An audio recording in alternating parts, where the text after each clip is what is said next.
Lo primero que debo agradecerles con el corazón, con el alma, es este corrido, este espectáculo refrescante que ustedes presentan.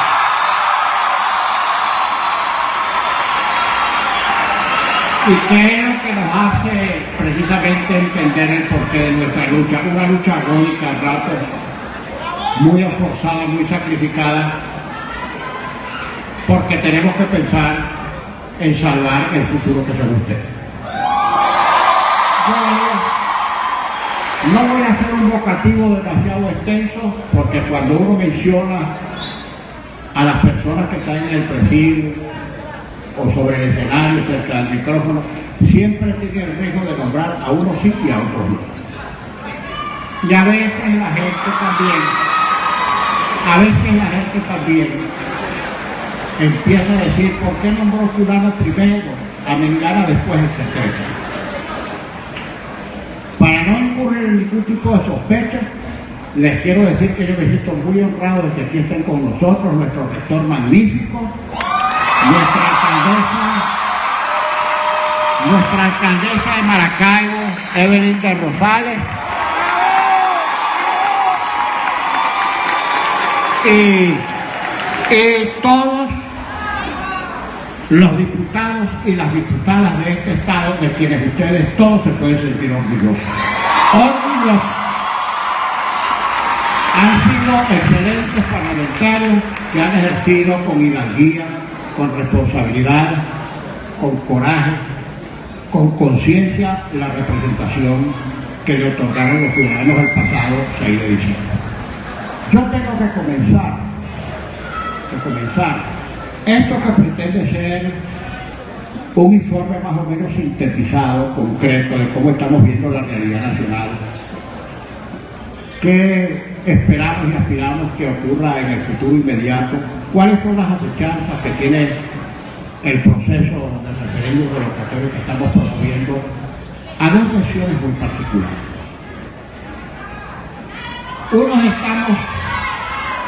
Unos estamos en libertad y otros están presos o perseguidos. Yo les quiero decir que la conciencia de un pueblo se estraga, se maltrata, se menoscaba cuando no piensa en sus presos y en sus perseguidos. Dos referencias les quiero hacer, una más reciente y otra más remota. Nuestro compañero Lester Toledo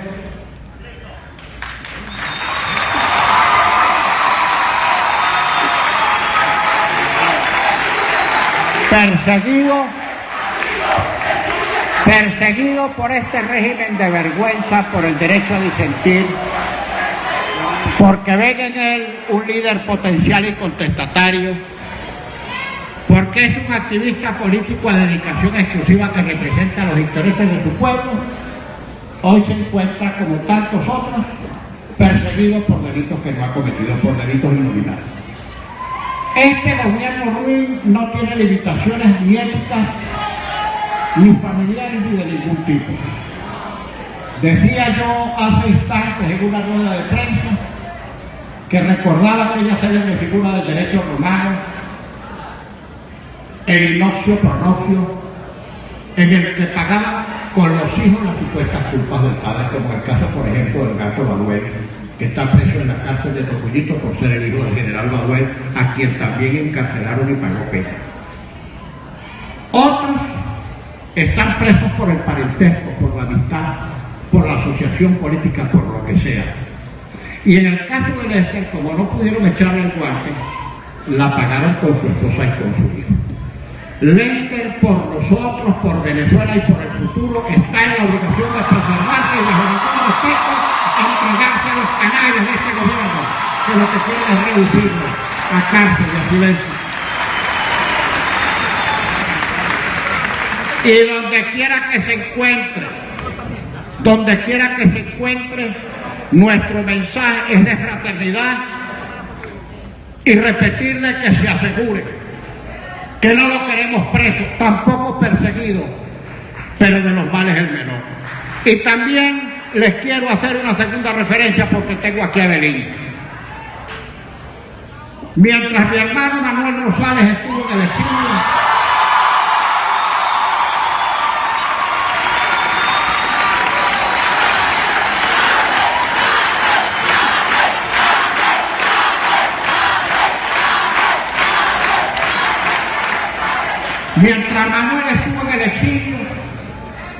y sin que militáramos en la misma organización, viajé 8 veces a Panamá y una al Perú, exclusivamente entrevistarme con Manuel, para que juntos examináramos las cosas de nuestro país, para que reflexionáramos políticamente, para que pensáramos en qué era lo que teníamos que hacer para recuperar la democracia, para unir a la oposición.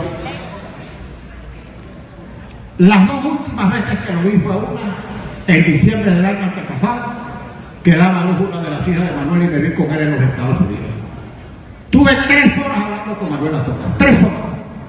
Y mi insistencia fue: Manuel, no regreses a Venezuela porque te van a tirar en un pudridero sin derecho a defensa, sin derecho a descargo.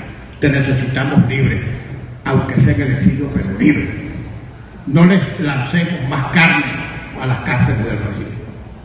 Y la última vez que lo vi fue en Cartagena, en una reunión del Internacional Socialista, 2 semanas antes de que se viniera. Me reuní con él y le dije: Manuel, no vuelvas a Venezuela, no te entregues, me dijo Henry, no aguanto, me voy a montar por los techos. Yo prefiero estar preso en Venezuela que seguir en el exilio. Y se vino,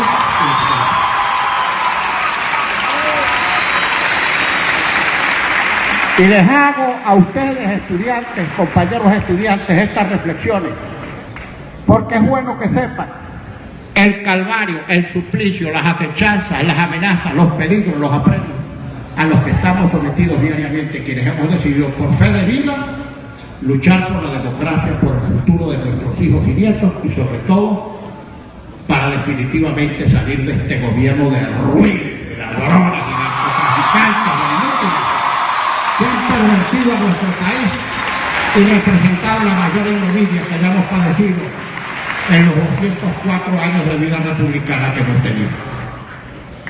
Y hemos sido muy demócratas, hemos sido muy institucionales, hemos tratado de observar una constitución con algunas de las cosas que están en desacuerdo con algunas de las cosas que contiene, porque simplemente es la constitución vigente. Y echamos mano, conscientes como somos, que no queremos salidas de fuerza ni salidas de violencia, echamos manos de un dispositivo que tiene la Constitución para lanzarle una especie de salvavidas al gobierno y decirle: vete por la puerta grande. Así como a los gobiernos en la democracia los elige el pueblo, también el pueblo los revoca. No alientes azonadas, no alientes estallidos populares, no sigan contribuyendo con el destrozo y la destrucción de Venezuela. Sométanse a la voluntad popular y que sea lo que la voluntad popular diga. Si dice que usted se queda, usted se queda. Y si dice que usted se va a entregar a la presidencia de la República. ¿A qué no hemos llegado? Hemos concurrido a eventos y ámbitos internacionales a plantear en organismos de los cuales Venezuela forma parte, como la Organización de Estados Americanos, como en el Parnasur, como en el Parlatino, en fin, corta la memoria para tantas recurrencias, donde hemos ido a plantear con pruebas en la mano que en Venezuela hay un grave quebrantamiento del orden constitucional, que no se respeta la voluntad popular, que no se respeta la separación de poderes, que no se respetan los derechos humanos, que no se respeta la libertad de expresión, que no se respeta ni siquiera la Constitución, que no respetan a las ciudadanas y a los ciudadanos, que son la esencia y la razón de ser, más allá de cualquier sistema, de cualquier país. Cada vez que recurrimos a un organismo internacional nos acusan de traidores a la patria. No más ayer o antier está desangelada a quien Maduro tuvo la ocurrencia de nombrar cancillera y que ha hecho de nuestro país en las margaritas internacionales. Me amenazó con que iba a intentar una acción por vilipendio y no sé qué otra acusación, porque estábamos incitando la intervención extranjera en Venezuela.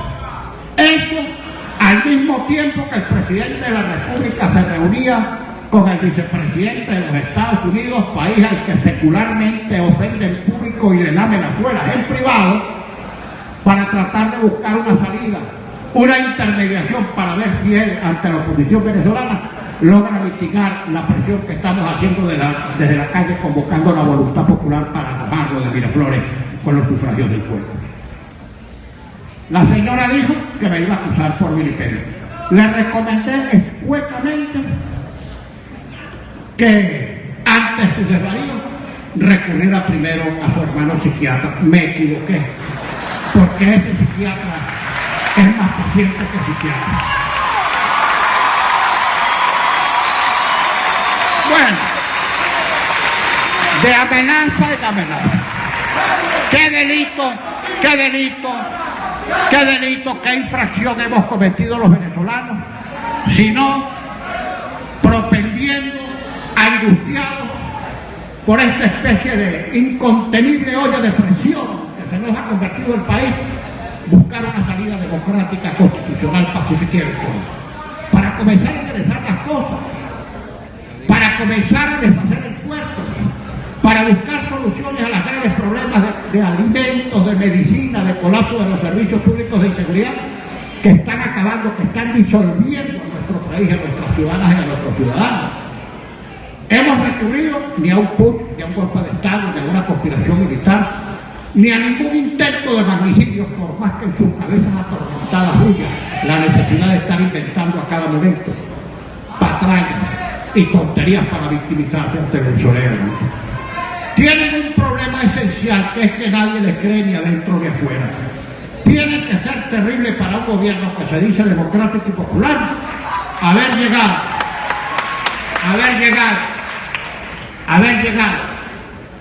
con un poco más del 50% de los sufragios, según los números del Consejo Nacional Electoral, y a estas alturas tener el rechazo, la repulsa de más del 80% de los venezolanos, lo cual quiere decir que hasta la base de su propio partido está en la onda de despreciar a un gobierno que no solamente defraudó al país, sino que los defraudó a ellos que una vez creyeron en ese proyecto. ¿Qué hemos hecho? Sino convocar la voluntad popular, y por eso también han llegado a la estupidez, al exceso de decir que es una conspiración el hecho de promover el revocatorio. ¿Cuánto no hemos escuchado a esos depravados mentales, a esos inmorales señalar que porque estemos promoviendo el referéndum revocatorio estamos conspirando? ¿Cuál conspiración? Si esa figura ahí la metió tu ilustre muerto, al que tú todos los días en un abominable y espantoso culto necrolátrico le enciendes velas y saumerios. Es el verdadero responsable de esta tragedia, que en paz no puede estar descansando.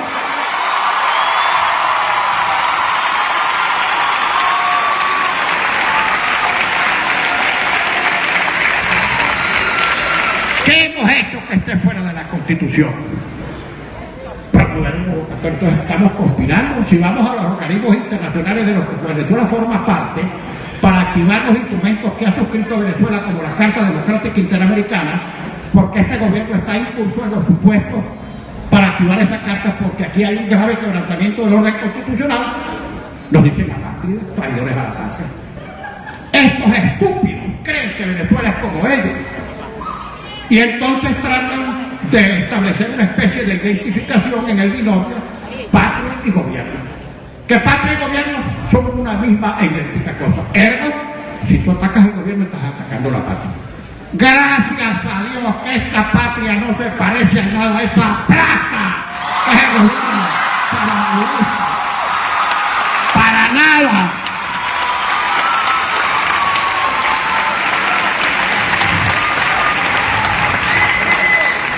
Y algunas explicaciones que es bueno que ustedes conozcan, para que la repitan y para que la transmitan. Ninguna política tiene eficiencia si uno no logra identificar esa política con la gente. Y uno no logra identificar una política con la gente si uno no explica y si uno no convence. Y eso es lo que tenemos que hacer. ¿Por qué me preguntaban unos periodistas el revocatorio. ¿Por qué ustedes, es decir, la oposición, la mesa, metió todos los huevos en el canasto del referéndum revocatorio, según observaba un analista político cuyo nombre no expresó, en vez de pensar en las elecciones de gobernador? Y le respondí, señorita periodista, es que no se trata de un dilema, no es que hemos puesto los huevos una parte aquí y otra allá, o todos en un solo canasto, es que no son cosas dilemáticas, son cosas distintas, es que no es revocatorio u otra cosa, es que es referéndum revocatorio y elecciones de gobernadores y elecciones presidenciales y elecciones de alcaldes y elecciones de todo, porque todo se tiene que elegir, todo.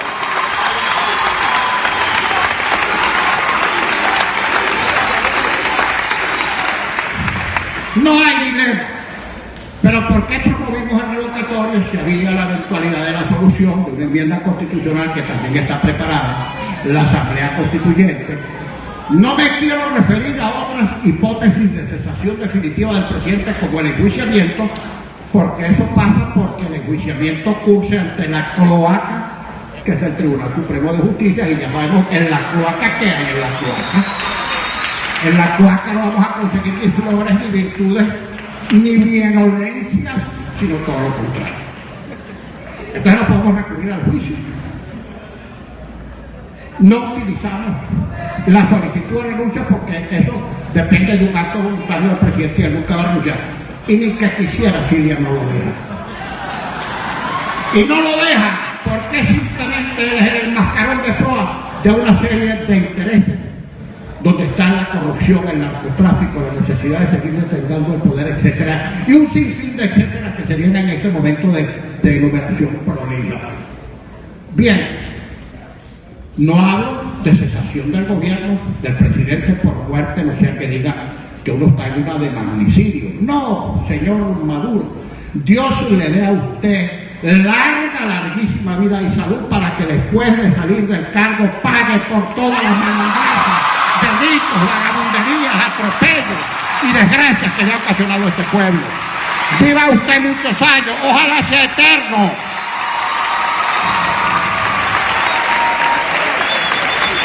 ¿Por qué entonces escogimos el revocatorio?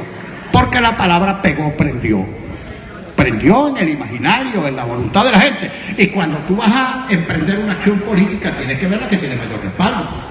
Si lo que prendió, independientemente de los análisis de fondo y de las dificultades que tenga el referéndum, como la tenía cualquiera otra de las soluciones, la enmienda a la constituyente, etc., la palabra prendió y, como dicen ustedes hoy en día, se hizo viral. Viral. Eso rodó, y de repente tú llegabas a una esquina a comprar un kilo de cambures y te decía el camburero revocatorio. Y te montabas en el taxi, revocatorio. Sí. Hicimos las encuestas. Bueno, todo el mundo revocatorio. Bueno, vámonos por ahí. Y en eso andamos. Y ojo, que el que crea, como este imbécil que está aquí hoy en Maracaibo, la chepa caldera de la política chavista, el protagonista del programa El Mazo Adentro,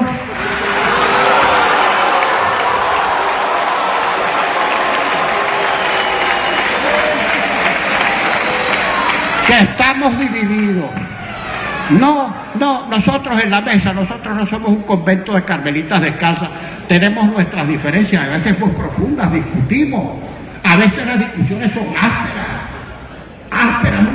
muy difíciles, y a veces incluso tenemos que hacer una pequeña tregua y dar media vuelta, bueno, y se nos pasa el sofoco y volvemos a conversar y restablecemos la relación, porque es que somos una organización con 27 partidos políticos de diferentes ideologías. Ahí hay desde marxistas, leninistas hasta neoliberales en materia económica. Hay socialdemócratas, hay demócratas cristianos, hay centrohumanistas, en fin. Y tenemos que ponernos de acuerdo, y siempre nos ponemos de acuerdo. Y siempre nos ponemos de acuerdo.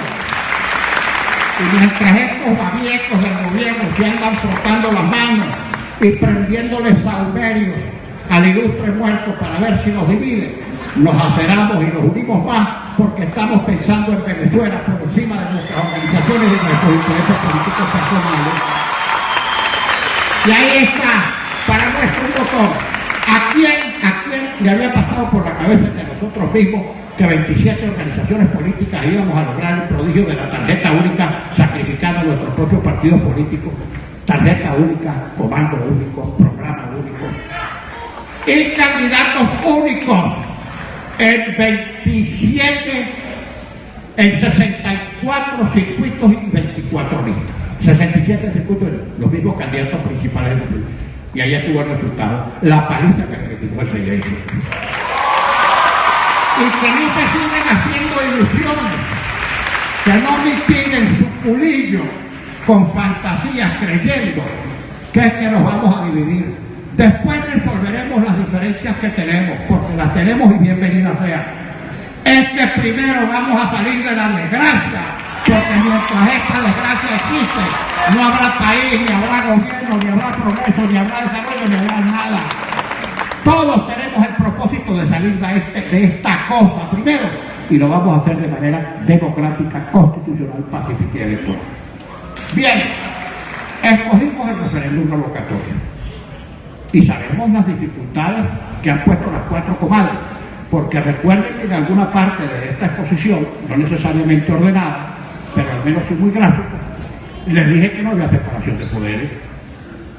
Si es que no es una presunción, no es una sospecha, es una cosa tan demostrada, tan tangible, que no hace falta ninguna demostración especial. Mire, para los que no sean estudiantes de derecho y para que lo sean también, el derecho, el hecho notorio, no necesita prueba.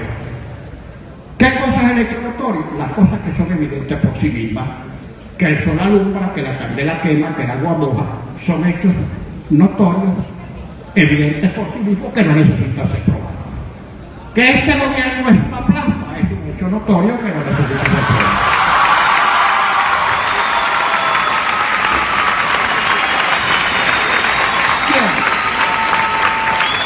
Pero es un hecho notorio, digo, la actuación, la que no hay separación de poderes, y en esa no separación de poderes actúa en consonancia con las órdenes del régimen las cuatro comadres del Consejo Nacional Electoral.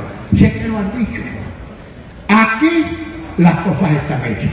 Vayan ustedes a hablar con el gobierno porque esto es una cosa política, dice la presidenta. No, no es un caso político, es una cosa de fraude que es distinta. Porque la política no puede ser fraude, la política es otra cosa. Ahora, ella lo que te está diciendo es, tengo la orden de matar revocatorio. Y por eso ponen las condiciones de la regionalización de la firma. Van a poner pocas máquinas donde no hay gente, y donde no hay gente no hay máquinas. Te van a tratar de cerrar los centros a las 4 de la tarde, así haya gente en la cola, etcétera, etcétera, etcétera, etcétera. Bien. Mientras los 6 o 7 principales voceros del régimen dicen que no va a haber revocatorio en el 2016, Maduro, Isturiz, el psiquiatra,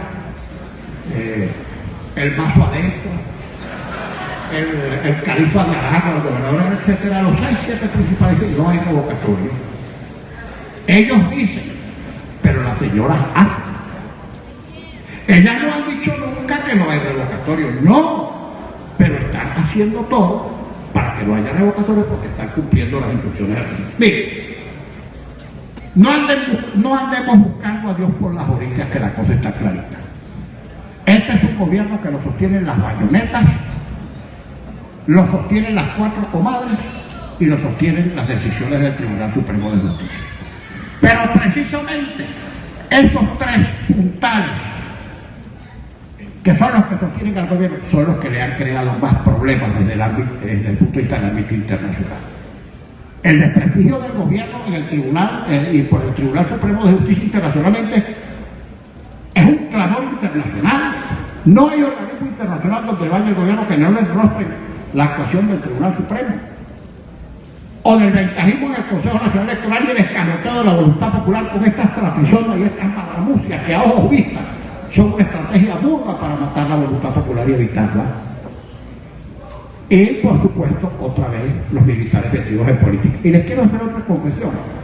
porque cuando los auditorios son de gente joven, a uno le tienta la lengua y la sinceridad. Por ejemplo, cuando yo, ahí me criticaron mucho, cuando llegué a la asamblea, y lo saben mis compañeros diputados, un buen día llegué yo, no consulté con la mesa, ni consulté con mis compañeros de bancada, donde hay mucha gente juiciosa y prudente. Simplemente bajé y dije, me limpian toda esta vaina de fetiches. No quiero ver la fotografía esa computarizada de Simón Bolívar, el rostro certificado de Bolívar. Me sacan de aquí a Chávez y me sacan de aquí a Bolívar. Fuera con esa basura. Fuera. Fuera. Fuera.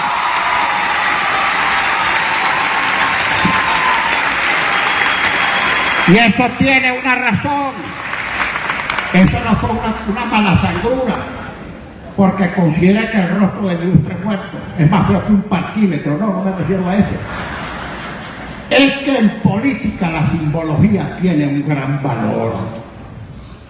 Y tú no puedes permitir que en el recinto de la representación nacional, donde nunca desde que el Parlamento es Parlamento, jamás ha existido el retrato ni de un presidente vivo ni de un presidente muerto.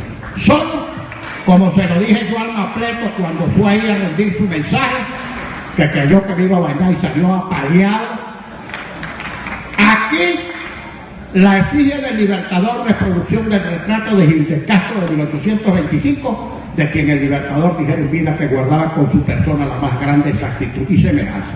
Estos piratas de la sabana son tan arrojados porque el Libertador dice en vida, este es el que se parece a mí, y sale el Mapleto de Chávez a inventar un retrato computador y decir, Bolívar es este que está aquí. A eso llegan estos piratas de la sabana, que son unos delincuentes los que se murieron y los que todavía están vivos. Todos. Bueno, aquí el retrato del Libertador de Gil de Castro y ningún otro. La bandera, el escudo y el himno nacional y punto. Y punto. Y para afuera. Bueno, habían tenido el arrojo de poner allí, en el antepecho del Salón Elíptico, donde está el Arca de la Independencia, dos inmensos estandartes, uno con la cara de Chávez y uno con la cara de Maduro, semejante embarradura, chico. Fuera, fuera. Y ahí está el retrato de Castro, y ahí no hay más fetiche. Porque en política la simbología tiene mucha importancia, mucho valor, y ellos lo saben. Y por ese fetichismo y por esa simbología quisieron embrutecer a Venezuela y no lo lograron.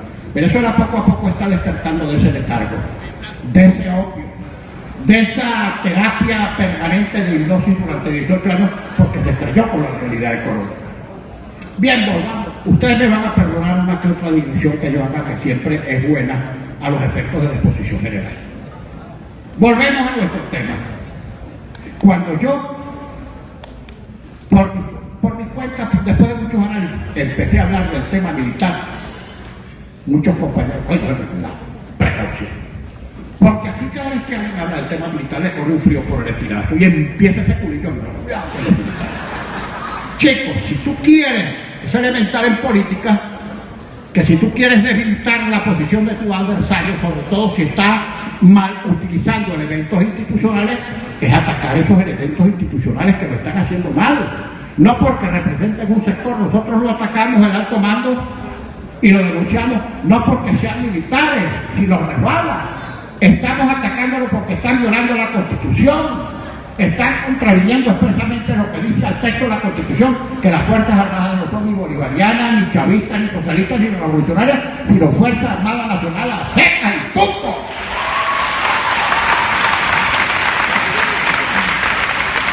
Y tenemos que llamarle la atención, porque uno ve las encuestas y sondeos de opinión. Históricamente en Venezuela las Fuerzas Armadas siempre habían tenido altísimos niveles de respaldo, y hoy son de las instituciones peor evaluadas. Han manejado discrecionalmente todo el tema de la comida durante años. De 8 funcionarios que han manejado el rubro de alimentos, 7 han sido militares y no de bajo rango. Ahí está el problema.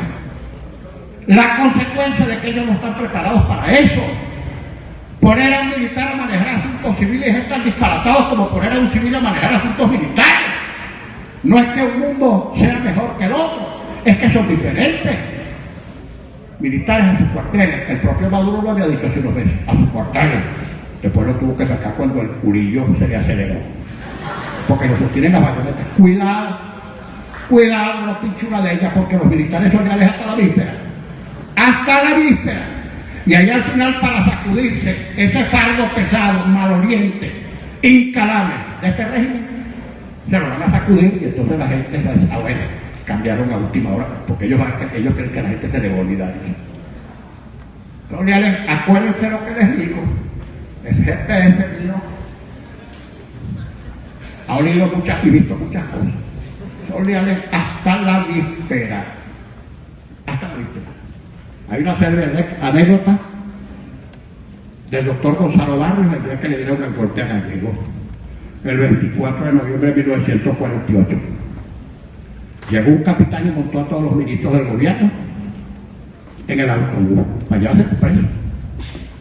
Y entonces el militar, que era un capitán, preguntó, ¿están todos los ministros?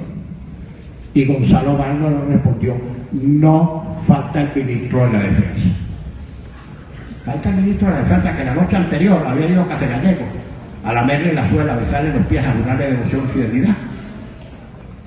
Y al día siguiente maduró hasta aquí. Metió en el golpe y fue presidente de la Junta de Gobierno. El célebre triunvirato del Gao Chaló. Después ellos mismos se encargaron de matarlo. Pero eso pasó. Los civiles debemos resolver nuestros asuntos civilmente. Y que sea esto también un mensaje a sectores inmaduros de la oposición, que siguen viendo hacia los militares como la solución de los conflictos. A alguien se le olvida aquí o en alguna parte que llevamos 18 años de gobierno militar, 14 de los primeros presididos por un militar y ahora presididos por un civil.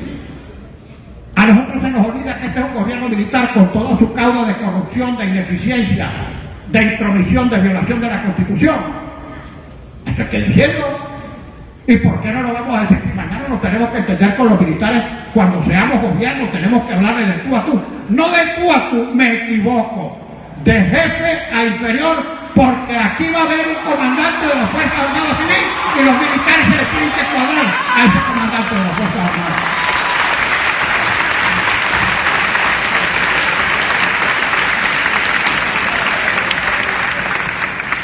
Y ahora con nuestro referéndum revocatorio.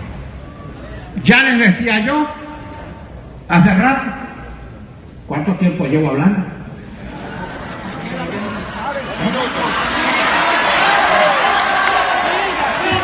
Bueno,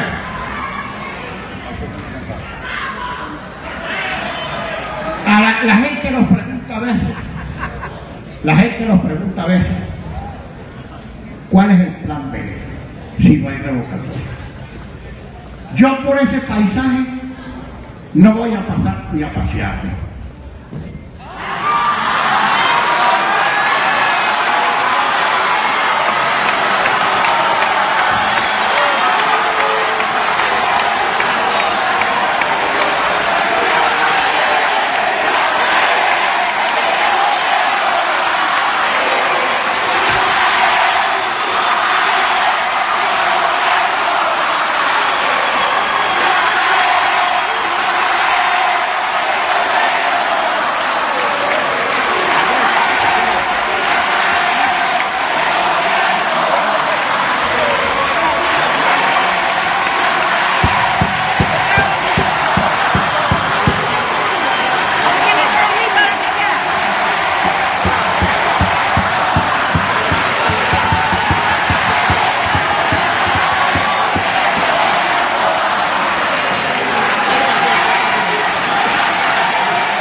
tumbaron toda la fase, nos quitaron la luz y no tenemos forma de reparar eso. Esas son las mañas del gobierno. Quiero pedirle excusas porque en las menciones originales de Lester y Manuel pasé por encima a mi hermano Jorman Varilla, presidente.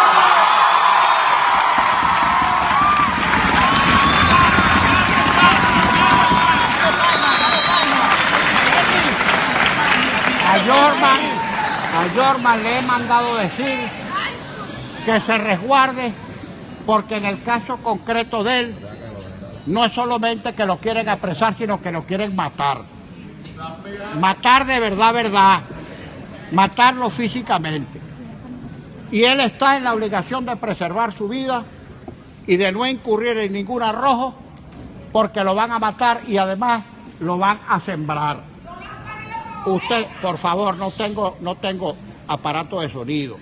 Estoy haciendo un gran esfuerzo para comunicarme con todos. La obligación fundamental de él para que se lo transmita cualquiera que tenga comunicación con él es que yo le pido a título personal que cuidado con dejarse agarrar, que resguarde su libertad donde quiera que se encuentre, que más que su libertad está resguardando su vida. Ahora les quiero decir otras cosas, voy a hacer un esfuerzo, no sé si por allá se me escucha. Okay.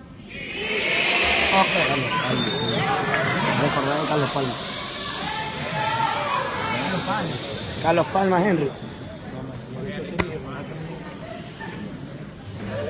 Vamos a tratar de comunicarnos, si guardamos silencio se va a escuchar lo que aquí vamos a decir como palabras finales. Hubiera querido, por supuesto, exponer un poco más. Lamentablemente tuvimos este percance. Estas son las vagabunderías del gobierno, creen que así se van a salvar. A quien se le apagó la luz fue a ellos desde hace rato.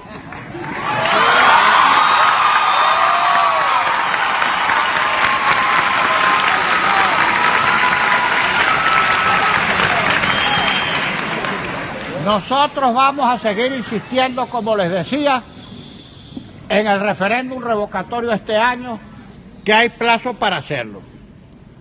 La jornada del 26, 27 y 28 de recolección de firmas es esencial. Nosotros no podemos llegar rajuñados porque si llegamos en el límite, alguna vagabundería van a hacer las 4 comadres para invalidar ese proceso.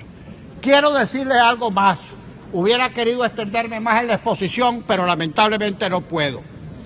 Ellos hace unos meses tenían lista una sentencia para matar el revocatorio por una de estas dos vías, o devolviéndonos a la recolección del 1% de la firma bajo argumento de que había un proceso contaminado de recolección y que había muertos, etcétera, etcétera. Proceso que fue absolutamente depurado porque cuando validamos el 1%, ahí no se validó ningún muerto, ni se suplantó ninguna identidad. Todos los que firmaron chimbo o todos los que usaron identidad de otros para meterlo, eso quedó descartado, pero bien, iban a matarlo retrotrayendo eso otra vez al 1% de recolección de firmas, o por otra parte habían pensado en dictar de una vez una sentencia diciendo que el proceso no iba. Eso llegaron a suspenderlo porque creyeron, con razón, que la decisión era muy grave. Sin embargo, dijeron, para medio paliar la cosa, matemos el revocatorio y hagamos elecciones de gobernadores, porque así, ante la comunidad internacional y nacional diremos, no tenemos miedo a una elección, hacemos la de gobernadores porque corresponden y no hacemos el referéndum porque el proceso de recolección de firmas fue chimbo. Pero cuando se reúne Maduro con los gobernadores y le explica la charada, los gobernadores le dijeron, no, que va, tú no vas a salvarte poniendo en la picota la cabeza de nosotros, porque hacemos elecciones de gobernadores y nos raspan a todos. Así es que si tú no vas, nosotros lo vamos. Y por eso es que hasta este momento, aun cuando corresponde la elección de gobernadores este año, sin necesidad de tener que recoger ninguna firma, ni cumplir con ningún requisito, tampoco hay en el Consejo Nacional Electoral ningún movimiento para hacer elecciones de gobernadores este año. En síntesis, que ellos quieren matar el revocatorio y quieren matar las elecciones de gobernadores.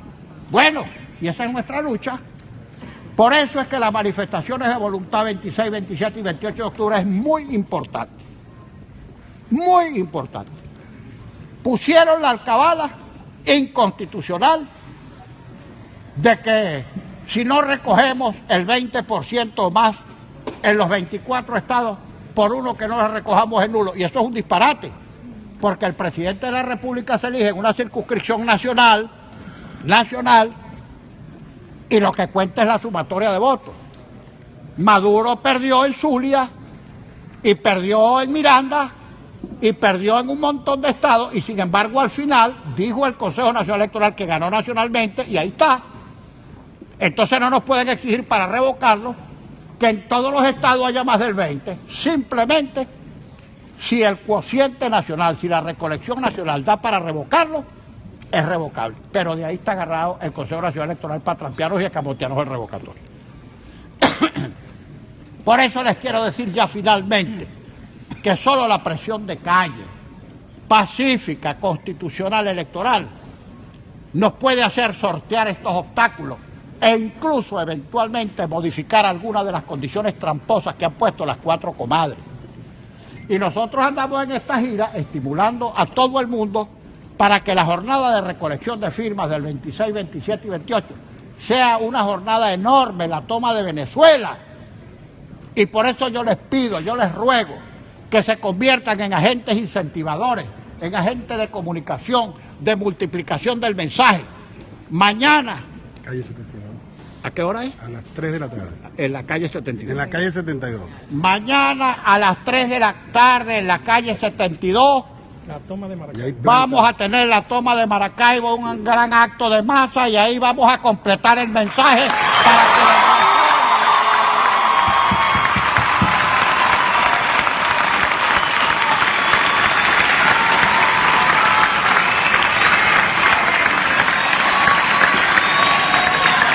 Mañana.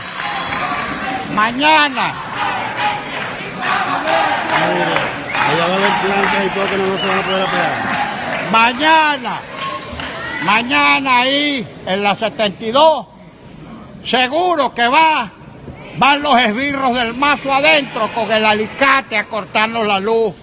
Pero estamos previendo.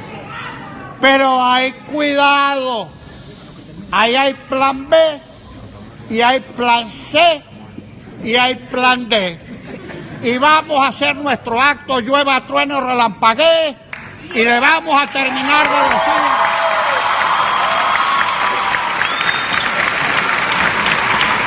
Y le vamos a terminar de decir,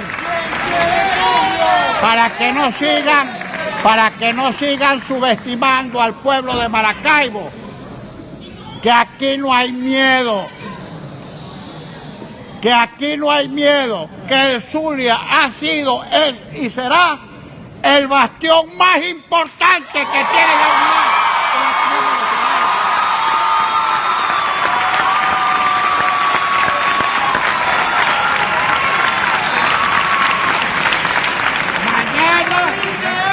Mañana les terminaremos de decir a los cuatro vientos, y ojalá que haga bastante sol, las cosas que ellos quisieron evitar que dijéramos aquí.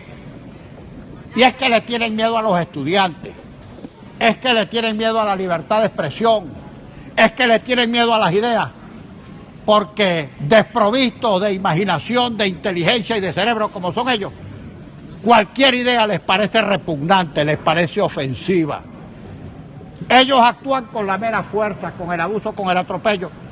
Nosotros actuamos al revés. Y después tenemos que iniciar un intenso, arduo programa de concientización para enseñarles a esos antisociales a ser venezolanas y a ser venezolanos de buena ley. Muchas gracias por la asistencia.